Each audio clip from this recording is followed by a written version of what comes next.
Hello dear students, कैसे हैं आप सब लोग। मैं उम्मीद करती हूँ आप सभी लोग बहुत अच्छे होंगे। तो बच्चों, मैं हूँ आपकी रासायनिक विज्ञान की अध्यापिका क्रीना और हम डिस्कस कर रहे थे कार्बनिक रसायन का हमारा chapter halo alkane and hello arene. तो हेलो एल्केन और हेलो एरीन में बच्चों अभी तक हम 6 लेक्चर्स कर चुके हैं और 6th लेक्चर में हमने नाभिक रागी प्रतिस्थापन के बारे में जाना। आज हम नाभिक रागी प्रतिस्थापन के कुछ त्रिविम रासायनिक पहलुओं के बारे में जानेंगे और त्रिविम रासायनिक जो पहलू हैं उसके वो बहुत ज्यादा इंपॉर्टेंट है। हमसे एग्जाम में कभी छोटा कभी बड़ा किसी भी रूप में इस टॉपिक से क्वेश्चन पूछा जा सकता है। अब त्रिविम रासायनिक पहलू का क्या मतलब है? त्रिविम रासायनिक पहलू का मतलब है कि बच्चों, जब हम जितने भी हमारे पास में रासायनिक विलय होते हैं उनके हम 3 डायमेंशनल स्ट्रक्चर की बात करते हैं तो हम ये कहते हैं कि हम उनके त्रिविम पहलुओं का अध्ययन कर रहे हैं। अब उस त्रिविम पहलुओं में जो फीचर्स आते हैं, उसके जो गुण आते हैं, वो होता है धारण का गुण, विलोपन का गुण, रेसिमीकरण, किरैलिटी और उसकी ध्रुवणकता। तो ये सारी जो प्रॉपर्टीज है हम आज के लेक्चर में 1 बाय 1 इनको कंटिन्यू करेंगे और ये लेक्चर भी हमारा बाकी के लेक्चर्स की तरह बहुत इंपॉर्टेंट है क्योंकि एग्जाम में डेफिनेटली इस टॉपिक से आपसे क्वेश्चन पूछा जाएगा। तो शुरू करते हैं। नाभिक रागी प्रतिस्थापन अभिक्रिया के कुछ रासायनिक पहलू। नाभिक रागी प्रतिस्थापन, कल के लेक्चर में आप समझ चुके कि नाभिक रागी प्रतिस्थापन एक्चुअल में होता क्या है। नाभिक रागी मतलब जो पॉजिटिव से स्नेह रखें, पॉजिटिव से प्यार रखें, और पॉजिटिव से प्यार कौन रखेगा? जो नेगेटिव होगा, और जो नेगेटिव होगा उसको हम न्यूक्लियोफाइल कहते हैं। तो न्यूक्लियोफाइल का जो अटैक होता है उसी को हम नाभिक रागी प्रतिस्थापन कहते हैं। और नाभिक रागी प्रतिस्थापन को हमने 2 रूपों में पढ़ा, एक हमारा SN1 और एक आपका SN2 मैकेनिज्म। अब बच्चों, SN1 और SN2 जो अभिक्रिया थी वो किस बेसिस पे थी कि अभिक्रिया आपकी एक अणुक होगी या फिर द्विअणुक होगी। हमेशा जब SN1 अभिक्रिया होगी तो वो 2 चरणों में होगी और उसका जो धीमा वाला चरण है वही आपके अभिक्रिया के वेग को बताता है। और हमेशा SN2 अभिक्रिया एक ही स्टेप में होगी, उसका सिर्फ एक ही चरण होगा। तो इतना हम समझ चुके हैं। आज हमें क्या पढ़ना है? आज हमें रासायनिक पहलुओं के बारे में पढ़ना है। तो आपका जो नाभिक रागी प्रतिस्थापन अभिक्रियाएं हैं उनकी कुछ मूलभूत त्रिविम सिद्धांत हैं और उन सिद्धांतों में जो आपके पहलू हैं वो कौन कौन से हैं? पहला है आपका ध्रुवण ध्रुवणकता। क्या है पहला पहलू? ध्रुवण ध्रुवणकता। सेकंड है कायरलता, तीसरा है धारण, चौथा है प्रतिलोमन और 5वां है रेसिमीकरण। पहले तो सबसे पहले इन सारी प्रॉपर्टीज जो मैंने आपको अभी बोली है, इन गुणों को आप याद रख लीजिए, ध्यान रख लीजिए। उसी के बाद आपको समझ में आएगा कि एक्चुअल में ये गुण हमको क्या बोल रहा है। तो नाभिक रागी प्रतिस्थापन अभिक्रियाओं के ये 5 त्रिविम पहलू हैं: ध्रुवण ध्रुवणकता, कायरलता, धारण, प्रतिलोमन और रेसिमीकरण। इन सबको हमको आज की क्लास में अच्छे से पढ़ना है। तो मैं शुरू करती हूँ पहला टॉपिक कि जो पहला त्रिविम गुण है नाभिक रागी प्रतिस्थापन अभिक्रियाओं का वो है आपका ध्रुवण ध्रुवणकता। अब ध्रुवण ध्रुवणकता वर्ड का क्या मतलब है? इस वर्ड का मतलब होता है बच्चों, इंग्लिश में हम इसको कहते हैं कि कोई भी चीज, कोई भी विलय ऑप्टिकली एक्टिव कितना है। ऑप्टिकली एक्टिव मतलब कि अगर आप उसमें से लाइट को पास करोगे तो वो कैसा रिएक्शन देगा। क्लियर?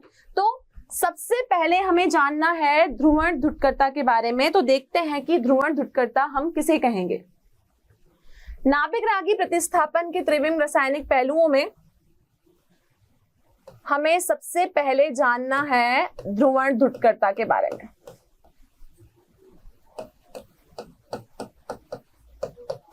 जिसको हम इंग्लिश में कहते हैं कि कोई भी चीज ऑप्टिकली एक्टिव है। ठीक है।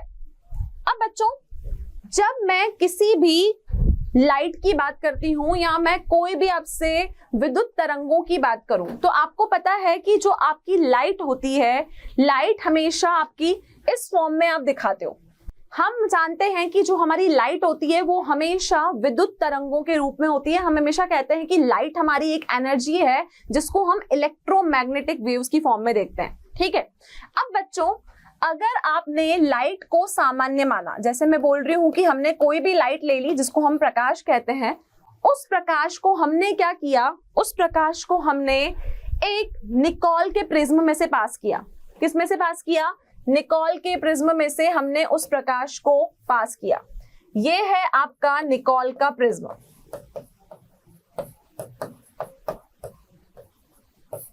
क्लियर है? तो निकोल के प्रिज्म में से अगर आपने यहां पर प्रकाश को पास किया तो लाइट जब निकोल के प्रिज्म में से जाती है तो बच्चों आप ये देखोगे कि वो जो आपकी लाइट है, लाइट जब निकोल के प्रिज्म में से जाती है तो वो लाइट आपकी सामान्य नहीं रहती, वो लाइट आपकी सामान्य नहीं रहती, वो आपकी लाइट जो है वो आपका बन जाता है समतल प्रकाश। कैसा प्रकाश बन जाता है? समतल प्रकाश बन जाता है। अगर मैं सामान्य प्रकाश की बात करूं तो सामान्य लाइट हमारी इस फॉर्म में होती है, ठीक है। उस लाइट को मैंने जैसे ही निकोल के प्रिज्म में से पास किया तो निकोल के प्रिज्म में से पास करने के बाद ये जो आपका सामान्य प्रकाश है, ये कैसा प्रकाश है? ये आपका सामान्य प्रकाश है। ये सामान्य प्रकाश सामान्य न रहकर कैसा प्रकाश बन जाता है?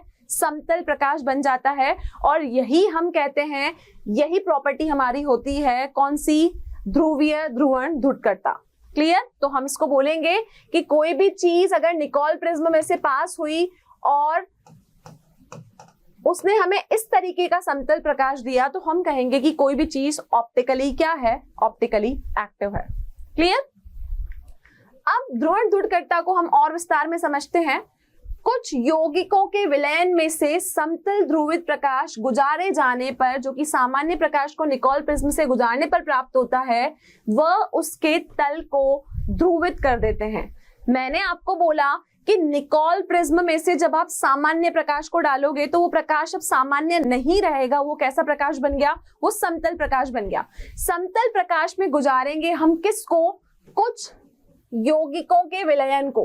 कुछ यौगिकों के विलयन का मतलब कि कुछ सॉल्यूशंस हमारे पास में होंगे जिनको हम उस प्रकाश में से पास करेंगे तो आप देखोगे कि वो प्रकाश अपने तल को ध्रुवित कर देंगे, अपने तल को ऑप्टिकली एक्टिव कर देंगे और इसी को हम कहते हैं ध्रुवण ध्रुवकर्ता।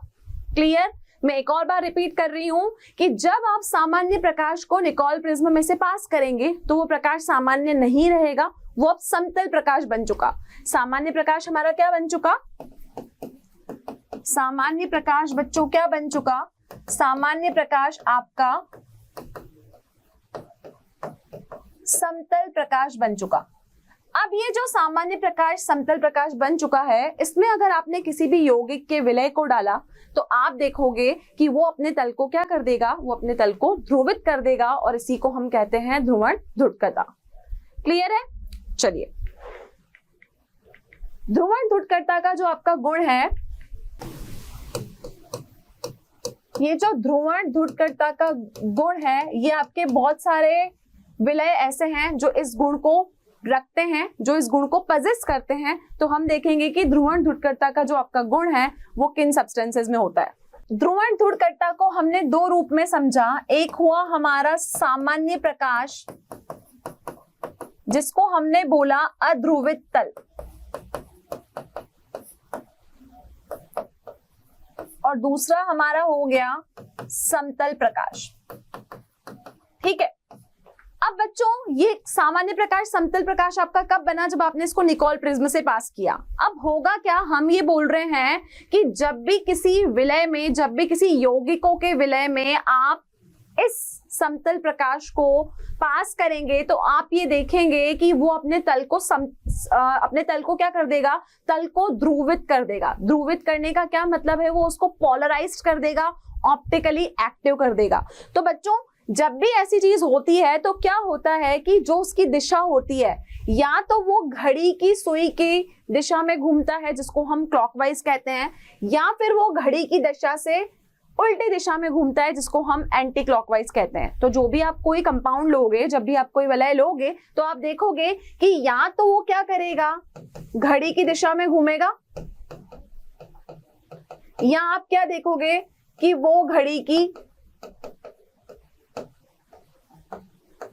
उल्टी दिशा में घूमेगा। ऐसा ही कुछ होगा। तो अगर वो घड़ी की दिशा में घूमता है तो हम उसको क्लॉकवाइज कहते हैं। क्या कहते हैं? हम उसको क्लॉकवाइज कहते हैं।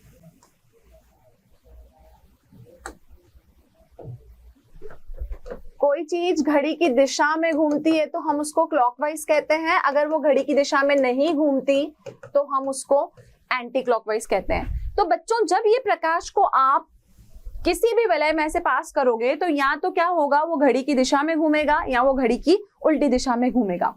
अगर वो घड़ी की दिशा में घूमता है तो आप कहोगे कि वो कैसा है, वो डेक्स्ट्रो है, और डेक्स्ट्रो को हम हमेशा +d से बताते हैं और हम इसको बोलते हैं कि ये दक्षिण ध्रुवीय है। कैसा ध्रुवीय है? दक्षिण ध्रुवीय। क्लियर है? लेकिन अगर वो घड़ी की उल्टी दिशा में घूमता है तो हम उसको कहते हैं कि वो लीवो रोटेटरी है। कैसा रोटेटरी है? लीवो। तो रोटेशन दो तरीके का होता है, डेक्स्ट्रो और लीवो। डेक्स्ट्रो को हम हमेशा प्लस साइन से बताते हैं, पॉजिटिव से बताते हैं, और अगर लीवो रोटेटरी होगा तो उसको हम -l कहेंगे। लेकिन अब ये दक्षिण ध्रुवीय नहीं कहलाएगा, ये आपका कहलाएगा वाम ध्रुवीय। क्या कहलाएगा बच्चों? ये कहलाएगा आपका वाम ध्रुवीय। क्लियर है?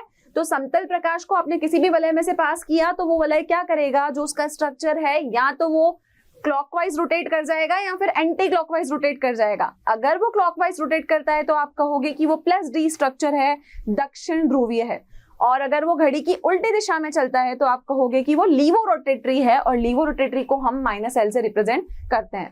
अब अगर मैं ग्लूकोज की बात करूं, ग्लूकोज नाम सुना है आप सबने? बच्चों आप जब ग्लूकोज देखोगे तो ग्लूकोज आपका +d ग्लूकोज होता है। तो हम कोई भी चीज देखते हैं, हम कोई भी अम्ल देखेंगे, कोई भी वलय देखेंगे, जैसे हम टार्ट्रिक एसिड की बात करें या फिर हमारे पास में बहुत सारे एसिड ऐसे होते हैं तो वो +d और -l वाले होते हैं। तो वो क्यों है? क्योंकि वो इनके समतल जो है, ये समतल प्रकाश इनके तल को क्या कर रहा है, ध्रुवित कर रहा है, और उसी के बेसिस पे उनके दो स्ट्रक्चर होते हैं, या तो डेक्स्ट्रो रोटेटरी या फिर लीवो रोटेटरी। तो ये जो टॉपिक है ध्रुवण ध्रुवकर्ता, इसका मतलब है कि उसने अपने तल को ऑप्टिकली एक्टिव कर दिया, पोलराइज्ड कर दिया। क्लियर? तो ये था आपका पहला त्रिविम पहलू किसका? नाभिकरागी प्रतिस्थापन अभिक्रिया का। आगे बढ़ते हैं, जो हमारा दूसरा पहलू है, दूसरा गुण है आणविक असममिता, कायरलता और प्रतिबिंब रूप। आणविक असममिता, कायरलता और प्रतिबिंब रूप। तो बच्चों लुईस पाश्चर नाम के जो साइंटिस्ट थे, उन्होंने 1848 में अपने जो ये त्रिविम अध्ययन ये लोग कर रहे थे, त्रिविम रासायनिक पहलुओं के ऊपर, तो उन्होंने कहा कि अगर आप कुछ यौगिकों के क्रिस्टल का दर्पण आप में अगर उनको देखोगे तो आप देखोगे कि कुछ क्रिस्टल ऐसे हैं जो आपको उनका प्रतिबिंब रूप दिखाएंगे। आप उनकी इमेज को क्या कर सकते हो, किसी भी दर्पण में देख सकते हो। अब हम किसी चीज को असममिता कब कहेंगे? बच्चों दो चीजें होती है, आपने मैथ्स में भी पढ़ी होगी, एक को हम सिमेट्री कहते हैं और एक को हम अनसिमेट्रिकल बोलते हैं। किसी चीज को हम सिमेट्रिकल बोलते हैं, किसी चीज को हम अनसिमेट्रिकल बोलते हैं। अब अगर मैं सिमेट्री की बात करूं तो सिमेट्री का मतलब होता है कि कोई भी चीज दूसरी चीज की इसके बिल्कुल एक जैसी है, उसमें कोई भी चीजें ऐसी नहीं है जो अलग लगी हुई हैं। फॉर एग्जाम्पल अगर मैं बात करूं कि मेरे पास में कार्बन है, ठीक है, इस कार्बन में यहाँ क्लोरीन लगा है, यहाँ क्लोरीन लगा है, यहाँ मैंने CH3 लगा दिया, यहाँ मैंने CH3 लगा दिया, ठीक है। तो यहाँ पर इसकी दोनों पोजीशंस पे आप देख सकते हो Cl है, यहाँ पे CH3 है, तो मैं बोलूंगी ये वाला जो मेरा स्ट्रक्चर है या ये वाला जो मेरा यौगिक है, ये कैसा है, इसमें सममितता का गुण है, सिमेट्री का इसमें फीचर है। लेकिन अगर ये ऐसा नहीं होगा तो हम बोलेंगे कि वो असममितता है, ठीक है। अगला है कायरलता। कायरलता हम किसको बोलेंगे? कायरलता का मतलब ये होता है कि कुछ आपके पास में यौगिक ऐसे होते हैं कि जिनको आप दर्पण में देखोगे तो उनका प्रतिबिंब रूप आपको देखने को मिलेगा। इसका क्या मतलब है कि मिरर में जो आपकी लेफ्ट होती है वो राइट में नजर आएगी, राइट साइड आपको लेफ्ट में नजर आएगी, तो हम उसमें कायरलता का गुण देखेंगे। अब कायरलता को समझने के लिए एक बहुत ही सिंपल मैं एग्जांपल बताती हूँ आपको। आप इंग्लिश के अल्फाबेट्स A, B और C की बात करिए, ठीक है। अब मैंने क्या किया, मैंने इनके सामने दर्पण रख दिया। ये क्या है? ये दर्पण रखा। अब बच्चों होगा क्या, अगर मैं इस A को दर्पण में देखूंगी तो ये A मुझे ऐसा दिखेगा, लेकिन अगर मैं इस B को दर्पण में देखूंगी तो ये B मुझे कुछ इस तरीके से दिखेगा, और C को देखूंगी तो ये C भी मुझे ऐसा ही दिखेगा। तो दर्पण में जब आप किसी भी चीज की एग्जैक्ट इमेज देखते हैं तो आप बोलते हो कि वो उसका प्रतिबिंब रूप है, वो उसकी इमेज है। तो अगर आपने देखा कि आपने किसी चीज के आगे दर्पण रखा, किसी वलय के आगे आपने दर्पण रखा और वो चीज आपको एज इट इज देखने को मिली, मतलब जहां पे क्लोरीन लगा है वहां क्लोरीन है, जहां मिथाइल है वहां मिथाइल है, तो आप बोलोगे कि इसमें कौन सा गुण है, इसमें कायरलता का गुण है। और अगर ऐसा नहीं है तो वो आपका वलय कैसा है, वो आपका अकायरल है। क्लियर?